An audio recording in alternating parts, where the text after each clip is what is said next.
नमस्कार, आप देख रहे हैं इंडिया न्यूज मध्य प्रदेश छत्तीसगढ़ और मैं हूं आपके साथ गीतांजलि। धीरे धीरे ठंड ने अब अपना असर दिखाना शुरू कर दिया है।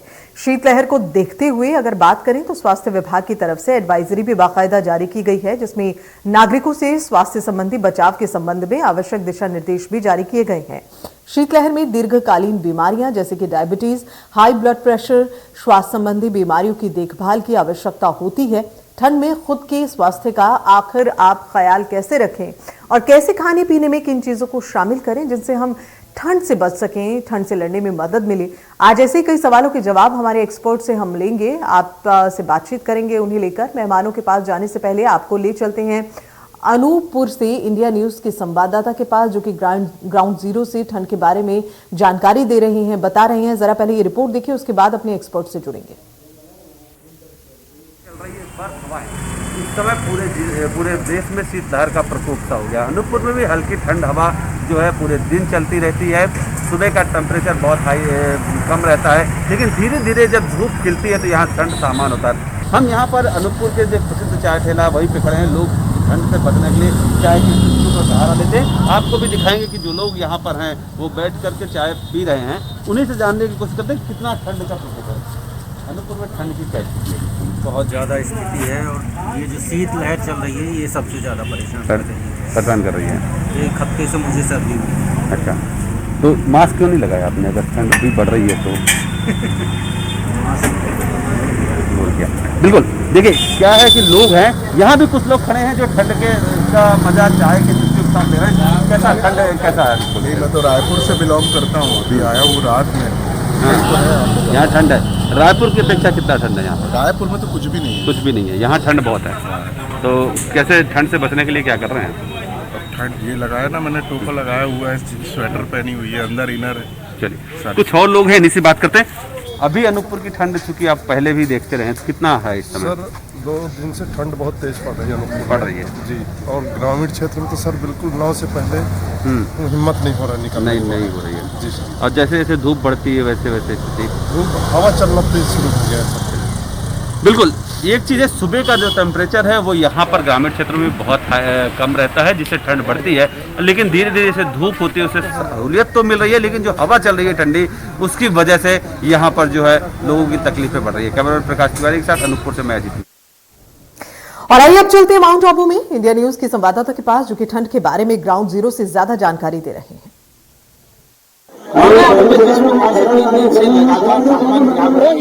और आज भी जो तापमान है 0 से 1 डिग्री माउंट आबू में हम मक्की लेक पे हैं, जिस प्रकार से पर्यटकों के लिए शेरका हो जाता है माउंट आबू। और यहाँ पे पर्यटक आए, हम आपसे बात करना चाहेंगे कि आप बताइए कि आप कहाँ से आए? मैं जयपुर राजस्थान से आई हूँ। आप बताइए कि जैसे ठंड है, माउंट आबू का माइनस टेम्परेचर है और लगातार 3 दिनों से माइनस टेम्परेचर रहा है, उसके बावजूद भी आप माउंट आबू घूमने आए, कैसा लग रहा है? बहुत इंजॉय कर रहे हैं। एक्चुअली अगर देखने तो बेस्ट लोकेशन है एंड काफ़ी अच्छा इंजॉय कर रहे हैं हम। काफ़ी अच्छा ग्रुप आया हुआ है।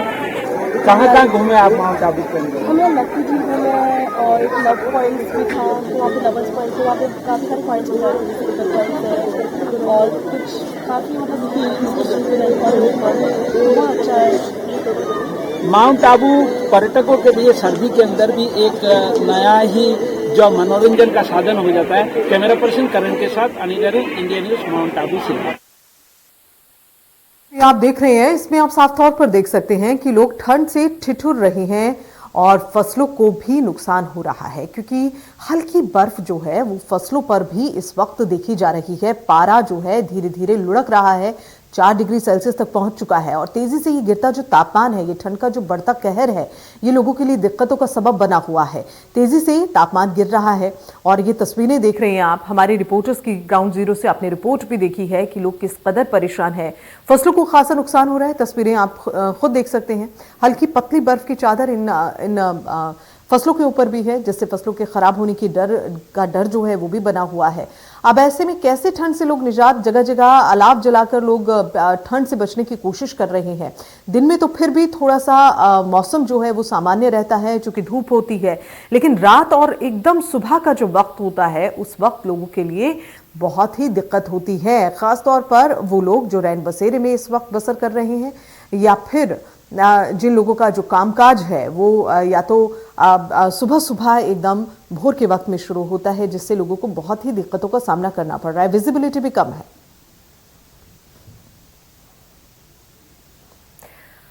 तो तेजी से ये गिरता जो तापमान है ये बहुत ही दिक्कत लोगों को कर रहा है। और कुछ मेहमान खास हम अपने साथ में जोड़ेंगे। हमारे साथ में श्रेष्ठा जोशी हैं जो कि डाइटिशियन हैं, मदद करेंगी हमारी बताने में कि क्या हमें खाना चाहिए, किस तरह से हमारी खुराक होनी चाहिए। डॉक्टर शरद पंडित हैं, पूर्व संयुक्त संचालक हैं स्वास्थ्य विभाग के। आप मेहमानों का बहुत बहुत स्वागत है। श्रेष्ठा जोशी जी, आप चूंकि डाइटिशियन हैं और कहते हैं कि ठंड में जो खाता है इंसान, जो भी खाता पीता है वो सीधा सीधा आपके ब्लड से कहीं ना कहीं जुड़ता है और आपके लिए बहुत ही बेहतर रहता है। और ख़ासकर ये कोशिश करनी चाहिए कि वो चीज़ें खाएं जो गर्म हो। लेकिन गर्म चीज़ें कई बार लोगों को नुकसान देती हैं, जिनको हाई ब्लड प्रेशर होता है या फिर अगर गुड़ का सेवन वो करते हैं तो फिर डायबिटीज़ जो होते हैं पेशेंट, उनके लिए दिक्कत होती है। तो कुल मिलाकर आपके ज़रिए हम अपने दर्शकों को ये बताना चाहेंगे कि क्या खाना चाहिए, क्या वो संतुलित एक डाइट होनी चाहिए जो सर्दियों में आपके लिए माफिक भी हो और आपके स्वास्थ्य के लिए भी बेहतर हो।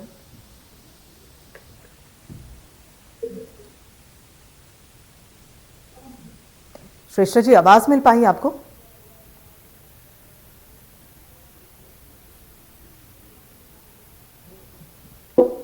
हेलो जी जी जी, श्रेष्ठा जी सुन पा रहे हैं? हेलो जी श्रेष्ठा जी जी जी जी जी, जैसा खाए अन्न हाँ, वैसा होए मन। बिल्कुल सही। तो आप जैसे जी, और जो हमारी थाली होती है उसमें जो पोषक तत्व होते हैं, अगर थाली में पोषक तत्व नहीं है तो शरीर में ताकत कतई नहीं आ सकती है। फिर आप चाहे कितने अच्छे मकान में हो, कितनी अच्छी गाड़ी में हो, कितनी अच्छी पोशाक में हो।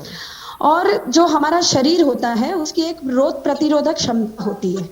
कई बार डॉक्टर्स जो हमको दवाई देते हैं उससे जो हमारा प्रतिरोधक तंत्र होता है वो दब जाता है, जिससे जो प्राकृतिक एंटीऑक्सीडेंट होते हैं वो हमारी रक्षा प्रणाली को खत्म कर देते हैं। और हमारा जो शरीर होता है संक्रमण के प्रति संवेदनशील होता है, वो उस संवेदनशीलता को कम करते हैं। तो हमें प्रयास ये करना चाहिए कि कुछ जो एंटीऑक्सीडेंट्स बॉडी में होते हैं, जैसे ग्लूटाथॉन, वो हमारी बॉडी में ऑटोमेटिक होता है। लेकिन रेब्रोट्रॉल, जैसा कि आपने अभी कहा कि ठंड में कैसे करना चाहिए, हमारी रोग प्रतिरोधक क्षमता कैसे बढ़े, डायबिटीज का मरीज है तो वो कैसे करे, बीपी का मरीज है तो उसको किस प्रकार से लेना चाहिए। तो अभी ठंड में हमको सबसे ज्यादा उपयोग करना चाहिए लहसुन का, अंगूर का, सूखे मेवों का, टमाटर का। और इसके अलावा भी जैसे अभी पत्तेदार सब्जियां आपको काफी मिल रही हैं, मेथी मिलती है। मेथी दाना जो है वो डायबिटीज को, शुगर को कंट्रोल करता है। ऐसे जो आपने एक प्रश्न किया कि डायबिटीज का मरीज शुगर नहीं ले सकता, लेकिन वो गुड़ का उपयोग कर सकता है। अच्छा। अगर इंसुलिन का पेशेंट है तो वो बिल्कुल नहीं करेगा, लेकिन एक डायबिटिक जो पेशेंट है जिसका शुगर लेवल नॉर्मल, क्योंकि पहली बात हमको ये समझना पड़ेगी कि जो डायबिटीज है ये कोई बीमारी नहीं है, ये चयापचय जो है, हमारा मेटाबॉलिज्म जो है उसकी गड़बड़ी के कारण हमारा शुगर लेवल बढ़ता है। तो सबसे पहले ग्लाइसेमिक इंडेक्स जो शुगर को बढ़ाते हैं, जैसा कि सबसे बड़ी बात की जाए तो गेहूं है ना, हम रोज खाते हैं, उसमें ग्लाइसेमिक इंडेक्स हाई होता है। तो सबसे पहले हमको अनाज में ध्यान देना है। ठीक है श्रेष्ठा जी, आपकी आवाज चूंकि ठीक नहीं मिल रही है, मैं दोबारा कनेक्ट होंगी आपसे, लेकिन फिलहाल हम शरद जी की ओर रुख कर रहे हैं। शरद जी हमारे साथ में बने हुए हैं।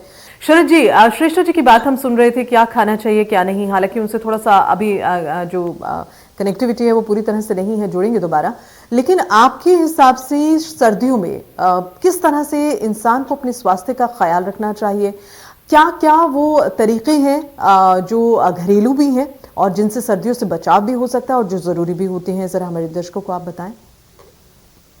जी नमस्कार जी, आपके माध्यम से जो है मैं ये जानकारी देना चाहूंगा कि देखिए क्या है कि किसी भी बीमारी से हम जब ग्रसित होते हैं तो उसके पूर्व में कुछ सावधानियां रख ली जाए तो उससे हम उन बीमारियों से अपना बचाव कर सकते हैं। ठीक है।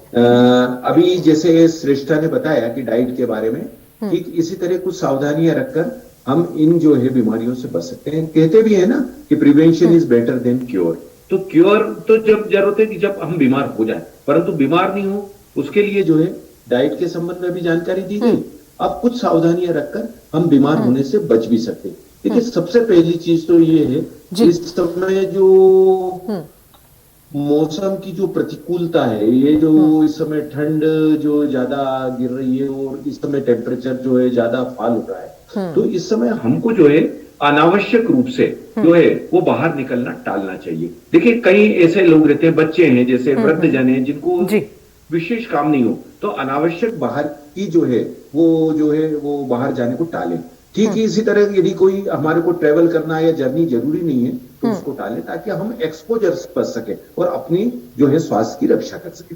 ठीक इसी तरह यदि हम बाहर जाना आवश्यक है तो यथासंभव ये प्रयास करें कि गर्म कपड़ों का उपयोग करें, सिर को ढक के रखें, कान को ढक के रखें। हम हैंड ग्लोव्स वगैरह का उपयोग कर सकते हैं। कई मॉर्निंग वॉकर्स रहते हैं जो लोग सुबह के समय घूमना जाना एक उनकी जो है दिनचर्या में, यानी कि कुल मिलाकर अगर ठंड से आपको बचना है, खुद को बचाना चाहते हैं और घर से निकलना अगर जरूरी है तो फिर अपने आप को बहुत ही सिक्योर करके निकलें, यानी कि गर्म कपड़ों का उपयोग करके निकलें और कान जो है ढककर निकलें, जैसे हमारे एक्सपर्ट बता रहे हैं शरद पंडित जी। शरद जी, बहुत अहम जानकारी हमें आपसे मिल रही है। श्रेष्ठा जी, आप भी बहुत अहम जानकारी आप हमें दे रही थी, आपसे जुड़ेंगे, लेकिन उससे पहले एक रिपोर्ट हम देख लेते हैं। ठंड जो है जिस तरह से बढ़ रही है, एक रिपोर्ट देखते हैं, उसके बाद फिर से आपसे जुड़ेंगे। उमरिया जिले में 2 दिन से जो पहाड़ियों से ठंड का असर देखने को मिल रहा है, उमरिया में 2 दिनों से जहां तापमान 2 डिग्री रात में सेल्सियस पहुंच जाता है, जहां रात में 10 बजे तक चहल पहल रहती है मार्केट में। इस समय पे मार्केट में शाम 6 बजे के बाद से मार्केट बंद हो जाती है। लोगों को काफ़ी ठंड का असर देखने को मिलता है। लोग अलावे के सहारे पे रहते हैं। हमारे साथ में कुछ उमरिया के आदरणीय नरेंद्र गोस्वामी जी हैं, उनसे बात करने की कोशिश करते हैं कि उमरिया में ठंड का क्या असर है। भाई साहब, ठंड का क्या असर देखने को मिल रहा है? देखिए, कल का दिन तो इतना ठंडा था कि लोग घरों से निकलना मुनासिब नहीं समझे और अलाव का ही सहारा लेकर पूरा दिन जैसे समय पे लोगों ने अलाव का सहारा लिया था और इतनी ज़बरदस्त ठंड थी कि हार्ट कमा देने वाली ठंड थी। और शाम से तो लोग घरों पे ही रुक गए थे, क्योंकि ठंड से अधिकांशतः लोग हार्ट अटैक और अन्य बीमारियां भी आती जाती है। इसलिए लोगों ने अपनी सुविधा की और सुरक्षा की दृष्टि से घर पर ही रहना उचित समझा। और मैं भी अपना संदेश देना चाहूँगा कि युवा और बुजुर्ग सभी से अनुरोध है कि इस ठंड से बचने का प्रयास करें, क्योंकि ठंड का बहुत सारी कमजोरियाँ होती हैं और लोगों को अचानक ऐसी चीज़ें हो जाती हैं जिसकी हम कल्पना भी नहीं कर सकते हैं। देखिए, ये हमारे जो उमरिया में ठंड की आज की हालत है, अभी का समय मेरे 11:30 के आसपास हो चुकी है। यहाँ का टेम्परेचर भी 18 बता रहा है। जैसे ही शाम होती है, शाम सूर्य ढलता है, इसके बाद से यहाँ का टेम्परेचर बहुत ही लो हो जाता है। रात में जहाँ चहल पहल होनी चाहिए 10 बजे तक जो चहल पहल मार्केट में रहती है, पूरी तरीके से चहल पहल खत्म हो जाती है। उमरिया से पहाड़ी क्षेत्र हैं जैसे बांधवगढ़ है यहाँ पास, और वहाँ पर भी यही हालत है ठंड की। यहाँ उमरिया में टेम्परेचर बहुत ही लो हो जाता है। आज के दिन में जो हार्ट कपाने वाली ठंड है, शाम को जिस स्थान पर हम लोग खड़े हैं, ये उमरिया का गांधी चौक स्थान है। यहाँ पर 5 बजे के बाद से प्रशासन के द्वारा अलाव जलाने की व्यवस्था की जाती है। इंडिया न्यूज़ के लिए राजेंद्र मिश्रा की। तो देखिए कैसे व्यवस्था की जा रही है, अलाव जलाकर और ठंड से खुद को बचाने की कोशिश लोग कर रहे हैं। और इसी पर हम जानकारी ले रहे हैं श्रेष्ठा जोशी, जैसे हमारे साथ जुड़ी हुई हैं, डाइटिशियन है, और डॉक्टर शरद पंडित हैं, पूर्व संयुक्त संचालक हैं स्वास्थ्य विभाग के। दोनों मेहमान हमारे साथ में जुड़े हुए थे। श्रेष्ठा जी, आपसे चूंकि कनेक्शन है उस वक्त हमारा जो है वो नहीं हो पा रहा था ढंग से, डाइट के बारे में आप बता रही थी। अक्सर इंसान को लगता है कि सर्दियों में हमने सुना है, कई घर के भी बड़े बोलते हैं कि ये खाइए, ये मत खाइए, अरे ये रहने दीजिए, इससे आप ठंड से बचेंगे, ये गर्म होता है। तो आखिर वो कौन कौन सी चीज़ें हैं जिनसे ठंड से बचा भी जा सकता है, स्वास्थ्य के लिए भी बेहतर हो? मेरा प्रश्न यही था, जो बीच में हमारा डिस्कनेक्ट हो गया था। ज़रा इसे कंप्लीट कर दें आप, ताकि हमारे दर्शकों को भी पता चले कि किस तरह की डाइट उन्हें लेनी चाहिए। जी, आपने बहुत ही सुंदर प्रश्न किया है। सबसे पहले तो हमें अपनी जो संक्रमण से बचने वाली क्षमता है, रोग प्रतिरोधक क्षमता, उसको बढ़ाना पड़ेगा, है ना। वो जब बढ़ेगी तो जैसे ठंड में जो हमें दिक्कत आती है, सर्दी की, खांसी की, बुखार की, सर दर्द की, कई बार जैसे सर हम ढक के नहीं चलते और हवा तेज लगती है तो सर दर्द की बच्चों को शिकायत आती है, आंखों में दर्द, कान में दर्द। तो जैसा अभी शरद सर ने बताया है कि हमको सबसे पहले अति आवश्यक हो, ज्यादा ठंड है तो नहीं निकलना, अगर हम निकल रहे हैं तो ढक कर निकलना, खुद को कवर करके निकलना। अगर हम भोजन की बात करें तो हमारा जो शरीर है वो 70% पानी से बना है। जितनी बीमारियों की शुरुआत होती है वो बॉडी के एसिडिक नेचर के कारण होती है। तो सबसे पहले हमको विशेष ध्यान देना है पानी पर। तो जो पानी है हमारा वो एसिडिक नेचर नहीं होना चाहिए, वो एल्कलाइन नेचर होना चाहिए। यानी कि पानी का जो पीएच है वो 7, 8 या 9 होना चाहिए। और अगर हम बिल्कुल जो स्वदेशी तरीका है जिसको हम अपनाएं तो जो शुद्ध कंडे की राख होती है उसको एक चुटकी पानी में अगर आप डालते हैं 10 लीटर पानी में तो वो ऑटोमेटिक एल्कलाइन हो जाता है। जो अगर आप देखेंगे कि जैन समाज के काफी संत उसका उपयोग करते हैं। तो सबसे बड़ी और विशेष बात है पानी। पानी का हमको विशेष ध्यान रखना। गर्म पानी हम पी के निकल सकते हैं, उससे थोड़ी सी गर्मी बॉडी में हीट रहती है। दूसरी चीज है नींबू पानी, क्योंकि एनर्जी बहुत लॉस होती है। तो आप देखेंगे कि एक नींबू, 2 रुपए के एक नींबू से आप अपने पूरे शरीर को स्वस्थ कर सकते हैं।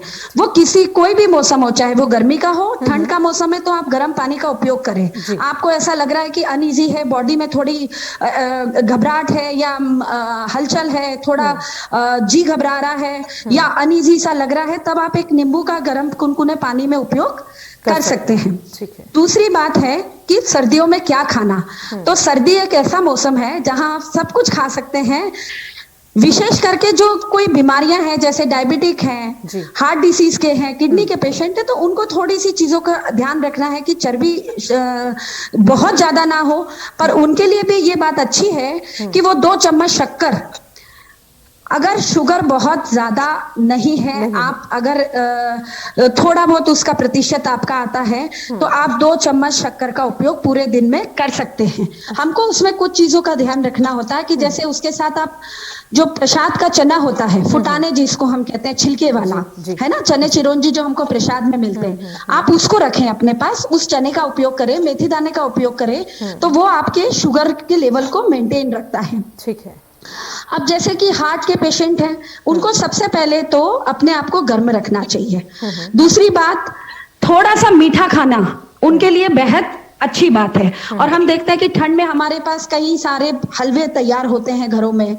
सूखे मेवों का हमको उपयोग करना चाहिए। बादाम है, अखरोट है, इसको पानी में गला के अगर वो उपयोग करते हैं तो उनमें जो एंटीऑक्सीडेंट्स होते हैं जो हमारे रक्षा तंत्र को बढ़ाते हैं, है ना, अगर हम अपने रक्षा तंत्र को बढ़ा ले तो संक्रमण हमको होगा नहीं। जैसे सर्दी खांसी, हमारे पास अगर किसी को ज्यादा सर्दी है, छींक आ रही है, और अगर हमारा इम्यून पावर मजबूत होगा तो वो हमारे लिए ठीक रहेगा। जी, और कुछ चीजें जैसे कैल्शियम, मैग्नीशियम, क्लोराइड, फास्फोरस और पोटेशियम, मैं फिर बोलती हूँ, calcium, magnesium, chloride, phosphorus, magnesium, यानी कि दूध से बने पदार्थ, है ना। केला, कई बार हमको ये एक मिथ्य है कि केला ठंडा होता है। केला ठंडा नहीं होता। केला खाने के बाद पानी में हाथ नहीं डालना है। केला ठंडा गरम नहीं होता। चीकू ठंडा गरम नहीं होता, है ना।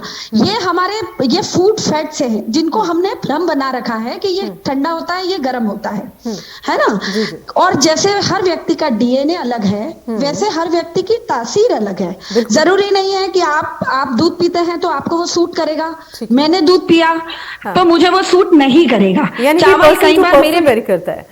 श्रेष्ठा जी, बहुत अहम जानकारियां आपसे मिल रही थी। चूंकि वक्त मेरे पास कम है, शरद पंडित जी से भी हम उनकी राय ले लेते हैं। शरद जी, आप चूंकि बता रहे थे कि कोई व्यक्ति अगर, जैसे अभी श्रेष्ठा जी भी जानकारी दे रही थी, डायबिटीज पेशेंट है तो फिर किस तरह के खाने को वो सेवन कर सकता है, और जिनको बीपी रहता है उनको किस तरह से, आप कुछ खास टिप्स इन सर्दियों के दिनों में हमारे दर्शकों को क्या देना चाहते हैं जिससे वो स्वस्थ भी रहें और ठंड से बचे रहें? देखिए, बिल्कुल जो है ये बहुत ही उपयोगी चर्चा चल रही है। इसमें एक और बात मैं ऐड करना चाहूंगा कि जिनको पूर्व से कोई श्वास तंत्र की बीमारी है, जैसा क्या होता है कि कोई किसी को अस्थमा या किसी को ब्रोंकाइटिस या जो है उनकी लंग्स की जो कैपेसिटी कम हो, उसकी वजह से उनको जो है वो सीने में जो है वो बलगम वगैरह नहीं निकाल पाते। तो कई ऐसे जो रहते हैं जिनको इस तरह की तकलीफ रहती, उन लोगों को विशेष करके, हालांकि अभी श्रेष्ठा ने सब बता ही दिया कि कार्डियक पेशेंट्स हैं, डायबिटिक पेशेंट्स हैं, किडनी के जो रोगी हैं, उन लोगों की डाइट में क्या होना चाहिए, क्या क्या आवश्यक सावधानी। तो मैं इसमें ऐड करना चाहूंगा जिनको प्री एग्जिस्टिंग कोई रेस्पिरेटरी ट्रैक्ट इन्फेक्शन है, ब्रोंकाइटिस, अस्थमा, इस तरह की जो तकलीफ है उन लोगों के लिए ये समय जो है बहुत ही अनुकूल नहीं माना जाता है। तो इसलिए जो है वो जहां तक है अपना इसके लिए सावधान रहें। ठंड के जो समय में अर्ली मॉर्निंग उठे नहीं, बाहर नहीं जाएं, एक्सपोज नहीं हो। रात को काफी देर से जो है जाने से भी जब टेम्परेचर डाउन होता है तो उनको किसी तरह की समस्या श्वास तंत्र की हो सकती है। तो ये सावधानियां अतिरिक्त रूप से जो है वो लेना चाहिए उनको, और यदि आवश्यक है तो इसके लिए जो है उनको जो है गर्म कपड़ों का उपयोग, कान को ढकना, सिर को ढकना, ये सब चीजें जो बताई गई अभी वो पालन करना चाहिए।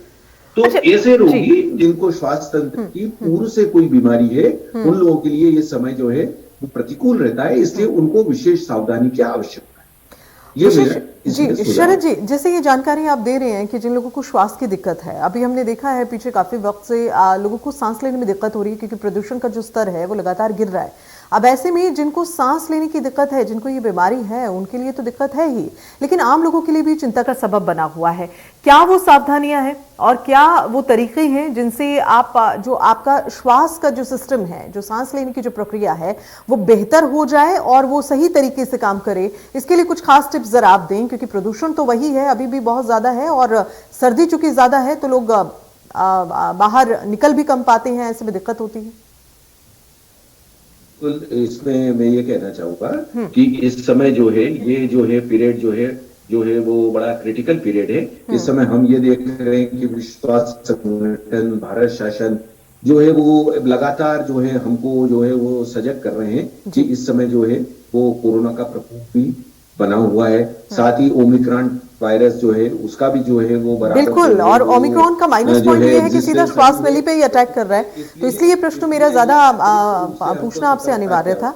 जी जी जी जी जी इसमें कुछ तस्वीरें भी हम साथ साथ जो हैं जी शरद जी कुछ तस्वीरें हैं हमारे दर्शकों को जो हम बिल्कुल दिखाना चाहते हैं कि किस तरह से जो चारों ओर जो इस वक्त ये मनाली की तस्वीरें आप देख रहे हैं जहां पर माल रोड पर बर्फबारी हो रही है। अब अंदाजा लगाया जा सकता है कि लोगों के लिए कितनी दिक्कतें हैं, बाहर आना जाना आसान नहीं रहता है, इंसान घर पर ही बैठा रहता है। अब चूंकि वो घर पर बैठेगा और उसका चलना फिरना या फिर कोई भी और जो सिस्टम है वो कहीं ना कहीं इससे इफेक्ट आता है उस पर, और जो व्यक्ति है वो ज्यादा बाहर आ जा नहीं सकता है, कुल मिला के अपने शरीर से बहुत काम नहीं लेता है, तो भी दिक्कत जो है वो हो जाती है। श्रेष्ठा जी बहुत ही कम वक्त रहा, शरद जी बहुत ही कम वक्त रहा, चाह रहे थे कि वक्त ज्यादा होता और आपसे और ज्यादा हम जानकारियां लेते, लेकिन सीमित वक्त में आपसे बहुत अहम जानकारियां हमारे दर्शकों ने पाई होंगी। बहुत बहुत शुक्रिया हमसे जुड़ने के लिए, इस पूरी बातचीत के लिए।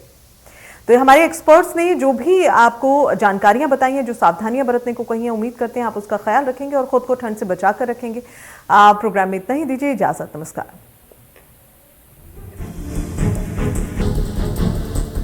डन।